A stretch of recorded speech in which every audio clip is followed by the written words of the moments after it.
Saudi আরবের এক অন্ধ হাফেজ, তাকে ডেকে প্রশ্ন করা হলো, আল্লাহ তোমাকে চোখ দে নাই, তুমি না দেখে আল্লাহর এই কোরআন মুখস্থ করেছ, তুমি বলো আল্লাহ যদি তোমাকে চোখ দে তুমি সর্বপ্রথম কি দেখবে?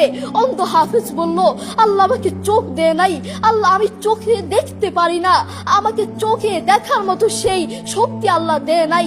আমাকে যদি আল্লাহ চোখ ফিরিয়ে দে, আমি আল্লাহর কসম করে বলতে পারবো আমি আমার মাকে দেখবো না, আমার কলিজার টুকরো সন্তান আছে আমি সন্তানকে দেখবো না, আমার ভাই আছে, আমার বন্ধু আছে, আমার প্রিয় মানুষ আছে আমি তাদেরকে দেখবো না। আমি দেখবো যেই কোরআন আমি না দেখে মুখস্থ করেছি সেই কোরআন দেখবো, সেই কোরআনের আয়াতগুলো কত সুন্দর তার দিকে তাকাবো। আল্লাহু আকবার। আমরা আমাদের কথা বলছি, আমাদের চোখ থাকতে আমাদের কোরআন পড়ার সময় হয় না। আপনি বলছেন আমি ব্যবসা করি সময় পাই না, কোরআন কোত্থেকে পড়বো? ব্যবসা করি কোরআন পড়ার সময় পাই না, আমি দোকান করি দোকানে অনেক কাজ থাকে, বিশ্বাস করুন আমি অনেক ব্যস্ত মানুষ, এজন্য কোরআন পড়ার টাইম পাই না, কোরআন পড়ার সময় পাই না। প্রিয় ভাই, আমি আপনাকে বলতে চাই আপনাকে সময় কে দিয়েছে? আপনাকে সময় কে দিয়েছে? যে আল্লাহ আপনাকে সময় দিয়েছে সেই আল্লাহর জন্য আপনি কোরআন পড়তে পারেন না।